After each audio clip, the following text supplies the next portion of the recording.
तो एक मूवी का ट्रेलर आया है, मंडला मर्डर्स, और वो मूवी नाम से लग रहा है कि किसी ना किसी तरीके का क्राइम थ्रिलर है।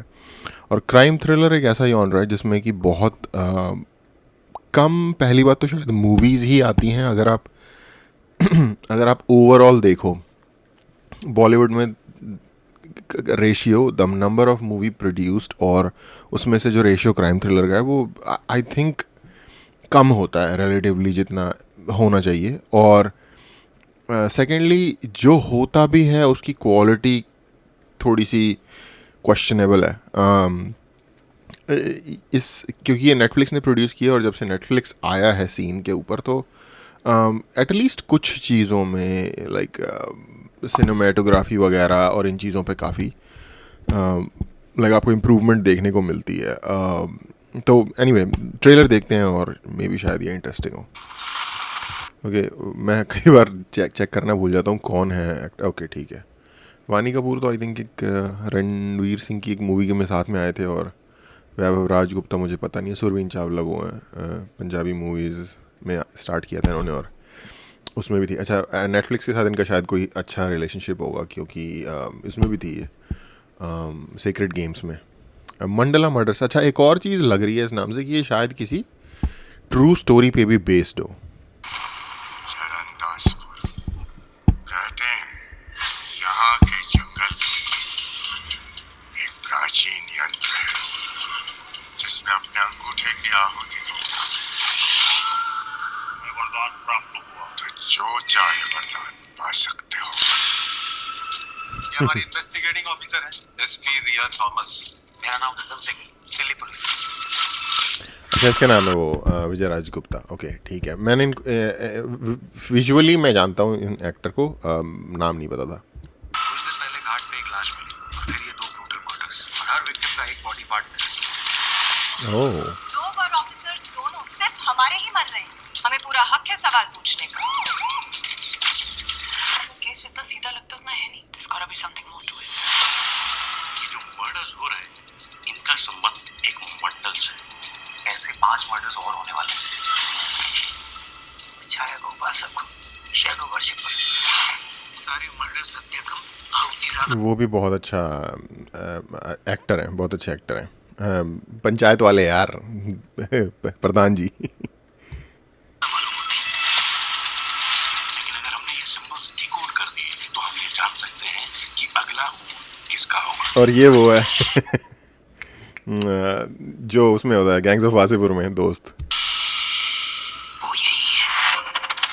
कुछ बातें हैं जो धर्म और विज्ञान से परे होती है। चमत्कार में विश्वास करती हूँ। कुछ था उस जगह में, अलग ही एनर्जी थी वहाँ। Something mystical.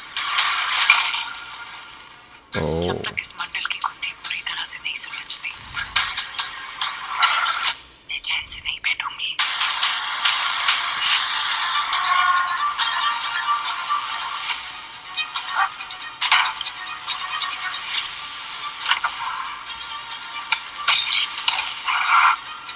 अब वक्त आ गया है, वरदान का मोल चुकाना पड़ेगा।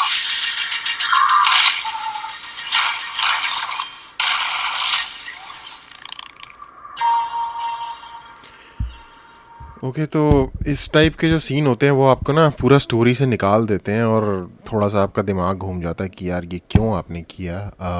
ये सीन देखो, उसने शॉट मारा, ये शॉटगन से उड़ गया, इनको शॉटगन का रत्ती भर रिकॉयल भी फील नहीं हुआ।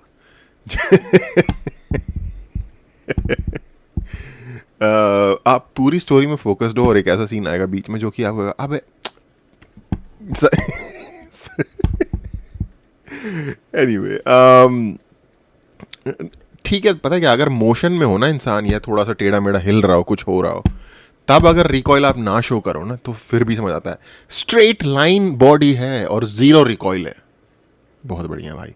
एनीवे ये तो ऐसे ही मैंने एंड में मेरा इन्होंने मूड ख़राब कर दिया। बट जो दूसरी, जो एक और एक्ट्रेस थी वो आई थिंक वो कौन सी मूवी थी यार, मुन्ना भैया और वो गुड्डू पंडित वाली मूवी, नहीं शो, मिर्ज़ापुर, वो उसकी एक्ट्रेस थी जो उसमें गुड्डू पंडित की वाइफ बनने वाली होती है, वो वाली लड़की थी।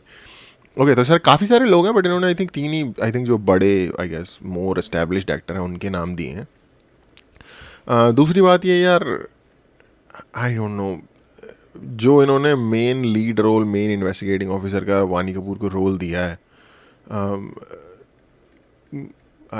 मेरे पास कोई रेफरेंस नहीं है जिससे मैं इनकी एक्टिंग के लिए कुछ तारीफ़ कर सकूं। इनफैक्ट इसमें देख के ऐसा कुछ लग नहीं रहा है कि बहुत ज़्यादा इम्प्रेस कर दिया। फॉर एग्जांपल सुरवीन चावला की एक्टिंग अगर आप देखो इसी शो में, जो उन्होंने 4-5 ही शब्द बोले हैं टोटल मिला के ट्रेलर में, तो लाइक एक डिफरेंट लेवल दिख जाएगा आपको। क्योंकि थोड़ी सी वो ज़्यादा सीजनड एक्टर हैं। वानी कपूर के बारे में मुझे इतना ना ज़्यादा पता है, और इसमें इतना कुछ पर्सनली मुझे नहीं दिखा। उसके अलावा मैं सोच रहा था ये क्राइम थ्रिलर है, बट ये क्राइम थ्रिलर नहीं है। ये तो भाई क्या कहेंगे इसे, थोड़ा सा इंडियाना जोन्स भी मिक्स हो गया है, थोड़ा सा जो सॉ या उस टाइप की जो मूवी नहीं होती, जो द विंची कोड टाइप का जो थ्रिलर होता है वो भी है।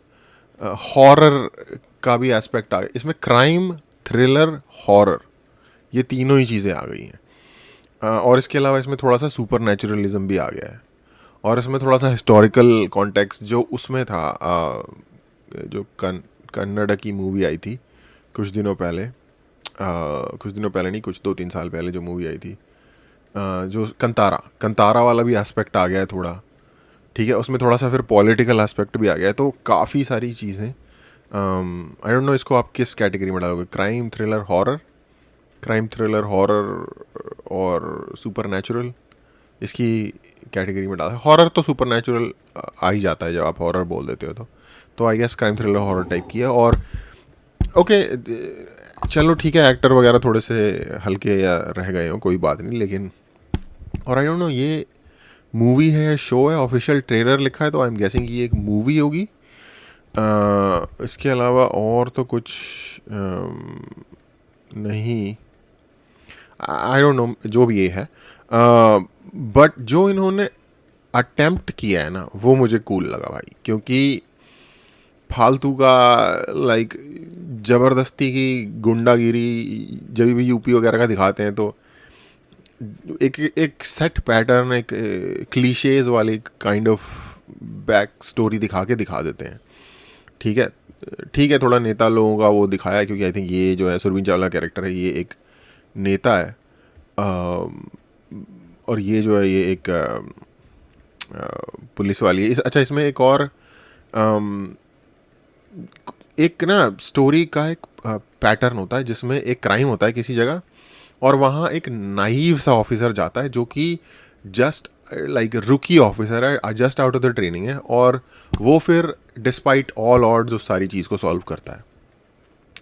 तो ये भी एक इंटरेस्टिंग पैटर्न है स्टोरी डेवलप करने का। आपको बहुत सारी मूवीज़ दिखेंगी, हॉलीवुड में मूवी है ट्रेनिंग डे, सिमिलर स्टोरी है, लाइक नाइव रूकी पहले दिन ही ट्रेनिंग पे आता है, और पहले दिन के एंड में मतलब वो एक बहुत सारे डेज, क्योंकि उसकी विल बहुत स्ट्रांग होती है, इंटेग्रिटी हाई होती है, at the end of the day सारी डिस्पाइट ऑल ऑड्स वो चीज़ों को सॉल्व कर लेता है। उसके अलावा विंड रिवर एक मूवी है, अगर आप लोगों ने नहीं देखी, बहुत अच्छी मूवी है। बोथ ट्रेनिंग डे और विंड रिवर दोनों ही अमेजिंग मूवीज़ हैं। सिमिलर स्टोरी है, एक नाइव सी ऑफिसर होती है, एक जगह क्राइम होता है, वहाँ जाती है। इससे ज़्यादा मैं बताऊँगा नहीं, अच्छी मूवी है, आप लोग देखना। इसके अलावा और भी ऐसे काफ़ी एग्जांपल आपको देखने को मिल जाएंगे, लेकिन मेरे दिमाग में इस वक्त नहीं आ रहे।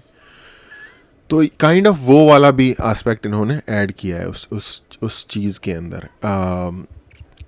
मुझे अगर ये मूवी या show turn out to be ऐसे होता है कि मान लो जब एंड में सॉल्व होता है, तो अगर ऐसा निकल के आता है कि ये एक्चुअल में एक क्राइम सिंडिकेट था जिन्होंने एक स्टोरी क्रिएट की हुई थी, जिसकी वजह से एक कवर रहे, ठीक है, तो at the end of the day वो कोई सुपर नेचुरल थिंग नहीं थी। They have just created this like facade की यहाँ पे कुछ है छुपा हुआ ये वो, और उसको उन्होंने उतना अच्छी तरीके से कवर किया हुआ और क्रिएट किया हुआ है कि लोगों में उसमें भरोसा है। और क्योंकि गांव वगैरह के, देहात वगैरह के लोगों में बड़ी संख्या में ऐसे लोग होते हैं जो सुपर नेचुरल चीज़ों में बिलीव कर लेते हैं बड़े आसानी से, क्योंकि उसके पीछे एक प्रॉपर पूरी अंडरस्टैंडिंग है। और and that turn out to be a setup by a crime syndicate. अगर ये इस तरीके से सेटअप करते हैं ना मूवी को, तो आई गेस काफ़ी आई मीन आपको डिज़ायर नहीं करना चाहिए कि स्टोरी ऐसे ही जानी चाहिए, I understand that part, but I think वो एक ज़्यादा बेटर वे होगा। जब राइटिंग रूम में लोग बैठे होते हैं और आप शो लिख रहे होते हो या मूवी लिख रहे होते हो और आप उसे एंड कर रहे होते हो, स्टोरी को किसी तरफ ले जा रहे होते हो, तो ऑफ कोर्स लोग मत्था मार रहे होते हैं एक दूसरे के साथ कि इधर ले जाना चाहिए या इस डायरेक्शन में जाना चाहिए, राइट? कि मतलब इसको एक पुरानी कहानी से जोड़ दो जिसमें देवी की कुछ वो थी या वटेवर राइट, कि भगवान का कुछ सिस्टम था, या उसको आप जोड़ दो कि एक क्राइम सिंडिकेट था जिसने एक फेक चीज़ बना रखी थी अपने इस एरिया से, लोग दूर दूर ही रहें, इस प्रशासन यहाँ पे ज़्यादा वो ना करे, या फिर आप इसको किसी एक साइको किलर की तरफ ले जाओ जो कि एक्चुअल में जैसे एक मेंटली रिटार्ड मेंटली पेशेंट था और वो मतलब मार रहा था लोगों को किसी सो कॉल्ड वटेवर साधना के लिए, और जो कि इस तरीके के ग्रूसम मर्डर्स कर रहा था। जैसे अगर आपने 7 मूवीज़ देखी है तो काइंड ऑफ इसमें 7 वाला भी एस्पेक्ट है, क्योंकि जैसी कटी फटी लाशें लोगों की मिल रही हैं, ये जो मर्डर जिनके हो रहे हैं उन लोगों के, अबे यार ये खड़ोस की बच्ची ने जीना आराम किया हुआ है एनीवे, आप लोग भी अब तक इसे जान ही गए होंगे। तो यस, इनमें से किसी डायरेक्शन में ले जाए, बट एनीवे डिस्पाइट ये किधर जाती है, डिस्पाइट एक्टिंग वगैरह, मेरा ओपिनियन है, आई एम सॉरी अगर हार्श लगे, लेकिन मुझे लगता है कि Vaani Kapoor is weak link in this chain as far as acting is concern. This is just my opinion and I don't want mince my words, तो इसलिए मैं ऐसे बोल रहा हूँ। बट अदर देन दैट, जिस जॉनरा में या जिस तरीके का एफर्ट इन्होंने लगाया, जिस तरीके का प्रोजेक्ट इन्होंने क्रिएट करने की कोशिश की है, वो उसके लिए कूडोज ऑल द वे। क्योंकि इस टाइप की स्टोरीज से ये होता है, एक तो आप स्टीरियोटिपिकल वही लव स्टोरी चुतियापा नहीं कर रहे हैं, आप एक इंटरेस्टिंग वॉचेबल जिसके बारे में आप क्यूरियस हो, इस टाइप की एक स्टोरी बना रहे हो और जिसको देखने में मज़ा भी आएगा, कोई नई भी चीज़ हो। और इस पर्टिकुलर चीज़ के ऊपर आई थिंक आपको नेटफ्लिक्स को थोड़ी बहुत शाबाशी देनी चाहिए, क्योंकि ये चीज़ आपको स्पेसिफिकली नेटफ्लिक्स के शो में बहुत ज़्यादा देखने को मिलती है।